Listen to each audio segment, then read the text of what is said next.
지금 이 시간에는 하나님이 들어 쓰시는 여인 가운데에서 향유의 여인에 대해 읽어드리겠습니다. 향유의 여인은 온 천하 복음 전파의 도구가 된 여인이었습니다. 여인은 가슴이 두근거렸다. 한 가지 소식을 들은 것이다. 예수님께서 자신이 사는 동네에 오셨다는 것이다. 예수님께서 한 바리새인의 집에 초대를 받으셨고 그 집으로 들어가셨다는 것이다. 그녀는 소문을 듣던 예수님께서 자신이 사는 곳 가까이에 오셨다는 것만 생각해도 가슴이 떨렸다. 그녀는 어느 날 우연히 예수님에 대한 이야기를 듣게 되었다. 더러운 귀신 들린 사람을 고쳤고 온갖 병자들을 고쳤다는 이야기를 들었다.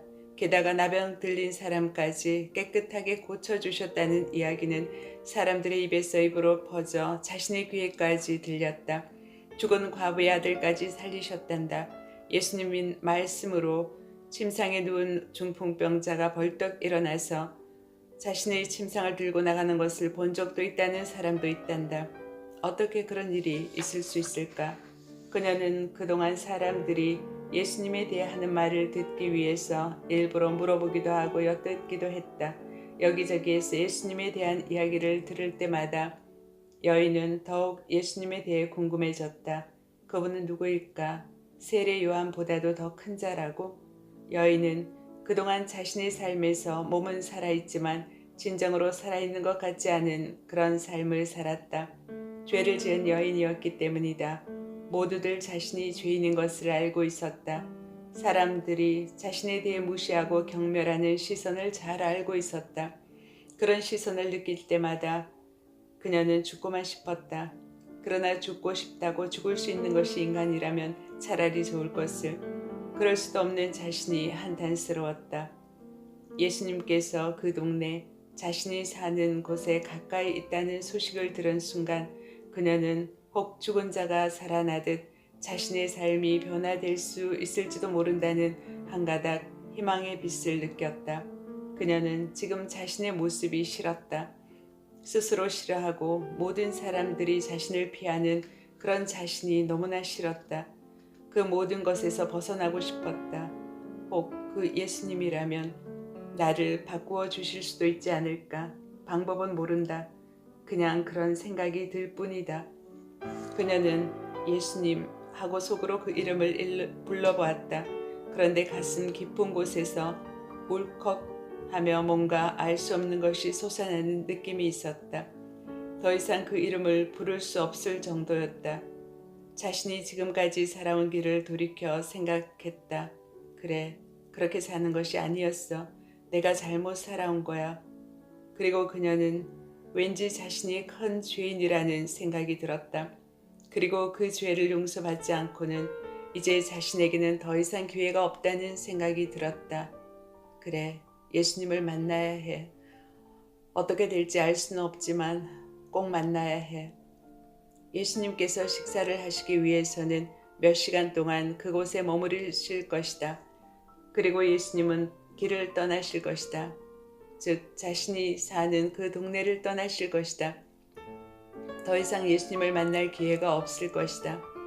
그러나 죄인인 자신이 바리새인의 집에 들어가는 것이 허락이 될까?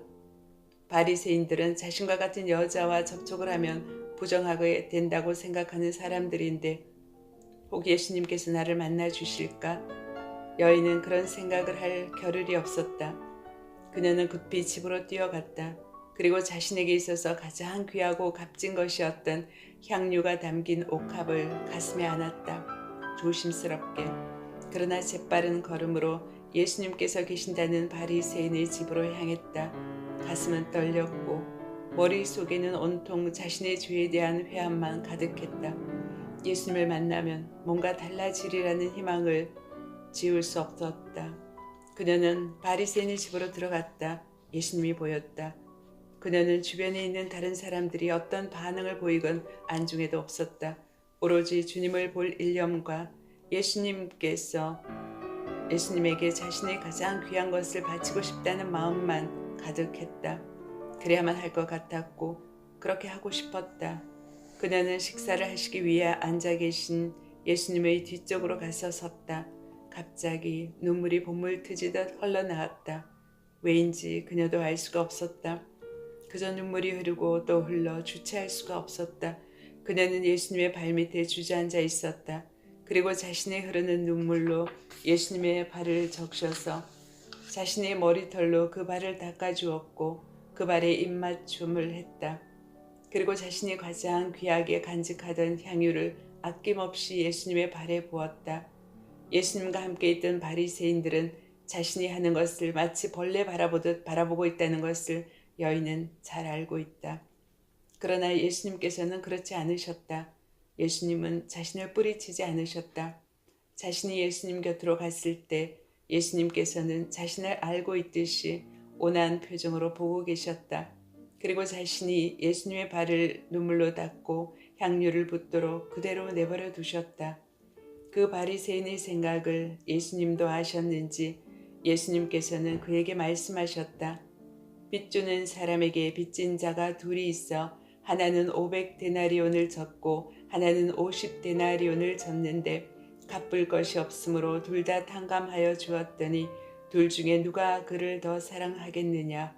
그 질문에 바리새인은 많이 탕감받은 자가 더 많이 사랑한다고 했다. 예수님께서 그 여인의 죄를 사해 주셨다. 그녀가 자신의 죄를 더 많이 더 깊이 느꼈기 때문에 더 깊이 예수님을 사랑할 수 있는 것이었다. 자신의 가장 깊은 곳에서 흘러넘치는 눈물로 예수님의 발을 닦아드리고 자신의 입술로 그 발에 입 맞추고 또 자신의 가장 귀한 향유를 그 발에 부을 수가 있는 것이었다. 그러나 주변의 사람들은 전혀 이해하지 못했다. 그가 도대체 누구이기에 죄도 사한단 말인가 하면서 고개를 갸우뚱거릴 뿐이었다. 그러나 여인은 믿었다. 그러기에 예수님은 여인에게 내 믿음이 너를 구원하였으니 평안히 가라 고 단호히 말씀하셨던 것이다. 그 말을 통해서 여인은 변화되었다. 그것으로서 그녀는 희망이 생겼다. 과거는 더 이상 그녀를 붙잡을 수 없었다. 새로운 시작이 그녀 앞에 펼쳐졌다. 그녀에게 하나님의 평화가 임했다. 이 땅에서 영원히 그녀의 남은 삶에 가득 넘칠 그 평화 말이다. 보라, 이전 것은 지나갔으니 새 것이 되었도다. 아멘. 예수님께 향유를 붓는 여인에 대한 이야기는 아주 중요한 사건임에 틀림없다. 그러기에 네 복음서의 저자들은 하나같이 그 이야기를 자신의 복음서에 기록하고 있다.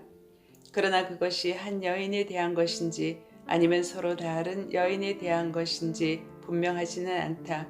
그 일이 있었던 시간과 장소와 상황이 조금씩 다르기 때문이고 그 일에 대해 하시는 예수님의 말씀도 다르기 때문이다. 예수님께 향유를 부은 여인에 대한 마가의 이야기는 예수님이 순환을 당하시기 바로 전 시점에 이루어진다. 즉 유월절 이틀 전에 일어난 일이었다. 대제사장들과 서기관들이 그날 이미 예수님을 잡고자 했지만 유월절이었기 때문에 혹 밀란이 날까 염려해서 유월절이 지나고 예수님을 잡을 계획이었다. 예수님을 잡으려고 유월절이 지나기를 기다리는 바로 그 시점에 이야기는 전개된다. 그 여인이 어떤 연유로 예수님께서 계신 곳으로 오게 되었는지 모른다. 예수님이 그동안 가깝게 지내던 친구와도 같은 여인이었을 수도 있고 그렇지 않을 수도 있다. 여러 가지 상상을 할 수가 있다. 그동안 여인은 예수님에 대한 소문을 들었다. 소문을 들으면 들을수록 예수님에 대해 더욱 마음이 갔다. 그래서 더 많은 소문을 듣기 위해서 사람들에게 물어보기도 했고 또 예수님께서 계신다는 곳으로 쫓아가기도 했다. 그녀는 예수님이 각종 병든 자를 고치고 죽은 자까지 일으켜 세웠다는 이야기를 들었다.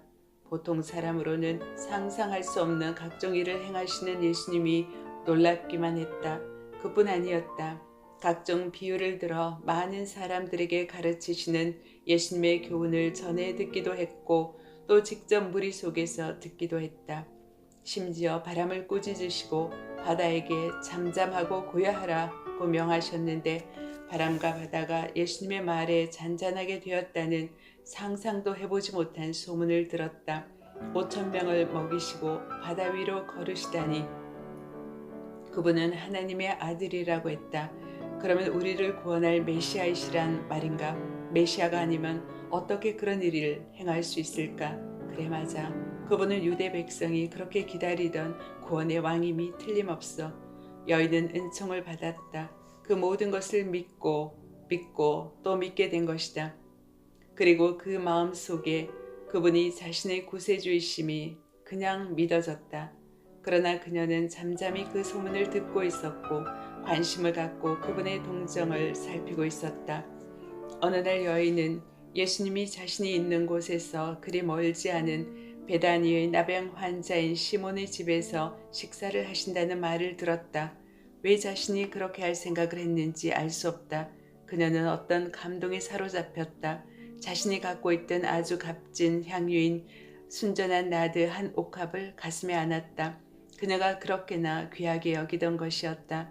엄청난 값어치가 있는 것이어서 자신을 위해 아주 요긴하게 쓰일 그런 가장 소중한 것이었다. 그러나 그것이 아깝지 않았다. 예수님께 그 향유를 부어줘야 한다는 생각만 가득했다. 그녀는 예수님께서 계신 집으로 들어갔다. 생각대로 예수님께서는 식사를 하고 계셨다. 그녀는 아무런 말도 하지 않았다. 그 이유도 설명하지 않았다. 자신이 가져온 옥합을 그 자리에서 깨트려서 그 속에 귀한 향유를 예수님의 머리에 부어드렸다. 그녀는 자신의 가장 귀한 것을 내어놓았다. 가장 귀한 것을 깨트려 내어주면 자신에게는 그 귀한 것이 없는 것이다. 그러나 자신에게 없다는 느낌이 들지 않았다. 지금까지 그 귀한 것으로 자신을 보호하고 자신을 꽉 채우려고 했었다. 채워도 채워지지 않아 세상에 귀하다고 하는 것으로 채우려 했지만 채울 수가 없었다. 그러나 이제 더 이상 그 무엇으로 채우려 하지 않아도 그녀의 가슴은 터질 듯이 그 무엇으로 가득 채워져 있다는 것을 느꼈다. 여인의 행동을 보고 주변에 있던 사람들이 난리였다. 그들은 화를 내면서 서로 말했다. 어찌하여 이 향유를 허비하는가? 이 향유를 300데나리온 이상에 팔아 가난한 자들에게 줄 수 있었겠도다. 그렇게 말하면서 여인을 심하게 꾸짖기까지 했다. 그러나 예수님은 달랐다. 예수님은 여인이 그렇게 하는 것을 묵묵히 바라보고 그렇게 하도록 가만 계셨다. 예수님께서는 이제 때가 가까워진 것을 알고 계셨다. 이제 곧 있을 유월절이 지나면 잡히게 되고 고난을 받고 십자가의 죽음을 당해야 한다는 것을 잘 알고 계셨다. 이번 유월절의 만찬이 제자들과의 마지막 만찬이 될 것이라는 것을 잘 알고 계셨다. 엄청난 일을 눈앞에 두고 계신 예수님께서 외로우셨을 것이다. 그러게 제자들에게 하나님의 나라에 대해 가르쳤고 앞으로 이루어질 하나님의 역사에 대해 일러두었건만 여전히 제자들은 그 모든 것을 확실하게 깨닫는 것 같지 않았다. 그러니 홀로 그 고난의 길을 가야 하는 예수님의 마음은 편치 않으셨을 것이다. 예수님께서도 아직 육신 가운데 계셨던 터라 피할 수만 있다면 그 고난을 피하게 해달라고 핏방울이 맺히도록 하나님께 기도하신 것이었다. 그러나 하나님의 뜻에 결국 순종하기로 하셨다. 내 뜻대로 마시고 하나님의 뜻대로 하시라는 결단의 기도를 한 것이다. 늘 함께 다니던 제자들도 예수님의 그 고통을 함께하지 않았다. 그렇기 때문에 예수님께서 그토록 애절하게 기도하실 때 함께 깨어 기도하지 않고 깊이 잠이 들은 것이 아니겠는가. 예수님의 외로움은 바로 그 외로움이었다. 아무도 그분이 누구인지, 왜 고난을 받아야 하는지, 왜 십자가에 못 박혀야 하는지를 분명하게 깨닫지 못하는 그 외로운 말이다. 예수님께서는 여인을 책망하는 제자들에게 말씀하셨다. 가만두어라. 너희가 어찌하여 그를 괴롭히느냐. 그가 내게 좋은 일을 하였느니라. 가난한 자들은 항상 너희와 함께 있으니 아무 때라도 원하는 대로 도울 수 있거니와 나는 너희와 항상 함께 있지 아니하리라. 그는 힘을 다하여 내 몸에 향유를 부어 내 장례를 미리 준비하였느니라. 여인이 예수님의 마음을 시원하게 위로해 주었다. 그 여인은 예수님이 가시는 길을 잘 알고 믿고 있었다. 그뿐 아니라 그 길을 예비해 주었다. 죽은 자의 장례를 위해서는 기름을 발랐다. 그리고 선지자가 왕에게 왕의 일을 시작하기 전에 기름을 부었다. 바로 여인이 예수님의 머리에 기름을 부었다. 그것은 무엇을 뜻하는가? 어디에도 한 여인이 왕에게 기름을 부었다는 것을 들은 적이 없다. 그것은 여성이 할 일이 아니었다. 그 일은 그 당시의 전통과 관습을 완전히 무너뜨리고 깨는 일이었다. 만왕의 왕이 되신 예수님의 머리에 기름을 부은 자가 바로 여인이었다니 이 얼마나 놀라운 사건인가. 예수님도 여인의 기름 부음이 무엇을 뜻하고 있는지를 알고 계셨기 때문에 그 여인에 대해 놀라운 말씀을 하셨다. 내가 진실로 너에게 이르노니 온 천하에 어디서든지 복음이 전파되는 곳에는 이 여자가 행한 일도 말하여 그를 기억하라. 예수님께 향유를 부은 여인들 중에 어떤 여인은 예수님의 발에 향유를 부었고 어떤 여인은 예수님의 머리에 향유를 부었다. 그리고 상황이 조금씩 달랐고 또 여인의 행동에 대한 예수님의 뜻도 조금씩 달랐다. 그러나 분명한 것은 여인들은 예수님의 마지막 때를 준비했다는 것이다. 예수님이 십자가에 못 박혀 돌아가신다고 하신 것을 믿었기에 그들은 예수님의 때를 준비하기 위해서 예수님께 향유를 부은 것이다. 아직 죽지도 않은 사람의 장례를 준비한다는 것은 죽을 것이 확실하다는 믿음이 아니면 할 수가 없는 것이다. 아직 왕이 되지 않은 사람에게 기름을 붓는다는 것은 왕이 될 것이 확실하다는 것을 믿는 것이다. 함께 다녔던 제자들 중에서 자신의 가장 귀한 것을 바쳐서 예수님께 드렸다는 사람이 없었다. 그것도 자신의 값비싼 향유를 깨뜨린 사람은 없었다. 오히려 향유를 예수님을 위해 깨뜨린 여인을 책망했다. 그것을 판 돈으로 가난한 자들에게 주면 될 것인데 괜한 일을 하고 있다고 야단들이었다. 그들은 예수님 한 분에게 초점을 맞추고 있지 않았다. 예수님을 따라다니며 그분의 일을 보고 가르침을 들었지만 각자 자신의 인간됨을 놓치지 않고 있었다. 양다리를 걸치고 있었던 것이다.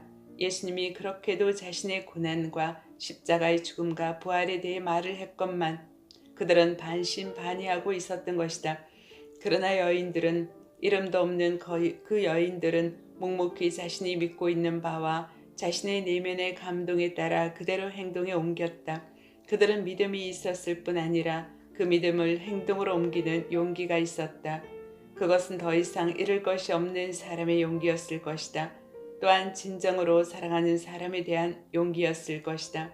예수님을 적당히 사랑하는 사람도 세상과 하나님 사이를 오가며 무게를 재는 사람도 사용하지 않으신다. 자신의 가장 귀중한 것을 과감히 내어놓을 정도로 모든 것을 그분의 손에 내어놓고 맡기는 사람을 사용하신다. 예수님께서는 자신의 가장 귀한 것을 내어놓는 여인들의 갈망을 잘 알고 계셨다. 의인을 위해 이 땅에 오신 것이 아니라 죄인을 위해 오신 예수님께서 스스로 죄인이라고 회개하며 눈물을 뿌리는 그 여인들에게 손을 내미신 것이다. 그들의 내면을 완전히 치유해 주셨다. 더 이상 잃을 것이 없는 시점에서 자신을 몽땅 내어놓은 그 여인들이 예수님의 사랑 앞에서 무릎을 꿇고 쓰러질 때까지 기다리셨다. 그런 그들에게 죄로 범벅이 된 과거가 그들의 미래를 주장하지 못하도록 막아주셨다. 주님으로 인해서 새로운 사람이 되도록 하여 주신 것이다. 자유를 주신 것이다. 여인들이 특별히 용기 있는 사람이었던 것은 그 시대의 두꺼운 벽을 깨뜨렸다는 것이다. 예수님 앞에서는 그런 관습과 전통이 그 기능을 바라지 못했다. 예수님 역시 여인이 자신에게 기름을 붓는 것을 용납하셨다. 선지자도 아닌 한 여인이 공적으로 예수님의 머리에 기름을 부을 수는 없는 법이었다. 예수님이 식사하시는 자리에 감히 올 수도 없는 일이었다. 그러나 여인들은 예수님이 계신 곳을 알았고 그곳으로 들어갔고 자신들이 해야 할 일을 행했다. 여인들은 비싼 향유가 든 옥합을 깨뜨렸다. 그것과 더불어 그들은 가부장적 사회 속에서 그 당시 통용되는 사회적 관습을 과감히 깨뜨렸다. 그릇된 그 당시의 가치관을 용감하게 극복했다. 예수님을 사랑하는 것에는 관습과 전통은 마치 여리고가 저절로 무너져 버리듯 아무런 기능을 바라지 못하는 것이었다. 그 여인들은 그 이후 어떻게 되었을까? 그들이 예수님께 향유를 붓는 것으로 끝이었을까? 그렇지 않다. 그들은 구체적으로 성경에 드러나 있지 않는다. 마치 수면 아래 빙산이 존재하긴 하지만 우리의 눈에 보이는 것은 수면 위 빙산의 부분과 같다. 그들은 그 이후 예수님의 살아있는 증인이 되어 그들이 각자 해야 할 사역을 했을 것이다. 그들은 그 이후 예수님이 일거수일투족을 놓치지 않았을 것이다. 예수님께서 예루살렘으로 향하실 때 호산나 찬송하리로다 주의 이름으로 오시는 이 곧 이스라엘의 왕이시여 하며 외치는 사람들의 소리를 듣고 함께 외쳤을 것이다. 유월절이 되었을 때 예수님께서 제자들과 마지막 만찬을 잡수실 때 그 곁에서 도와주었을 것이고 그것을 보고 있었을 것이다. 내가 곧 길이요 진리요 생명이라고 하시는 말씀을 들었을 것이다. 이제 예수님이 가시면 보혜사 성령을 보내주시겠다는 말씀도 들었고 포도나무의 비유도 들었을 것이다. 그리고 그들은 예수님께서 잡히셔서 고난받으시고 골고다 언덕을 향해 피를 흘리며 가시는 모습을 눈물을 흘리며 함께 따라갔을 것이고 급기야 예수님이 십자가에 못 박히시는 것을 보고 그 안타까움에 가슴을 치고 발을 동동거리면서 슬퍼했을 것이다. 그것이 다가 아니다. 여인들은 부활하신 예수님을 보았고 또 그 소식을 들었다. 그리고 예수님께서 승천하신 후 여인들은 함께 기도했고 오순절에 함께 성령을 받았다. 수면 아래 빙산이 수면 위의 빙산보다 훨씬 더 큰 법. 수면 아래 빙산이 없다면 수면 위의 빙산은 존재하지 않는 법. 그들은 그 이름이 드러나는 제자가 아니었다. 그러나 예수님 곁에 끝까지 함께 있었던 예수님의 여제자였다. 그리고 복음 전파의 가장 중요한 도구였다.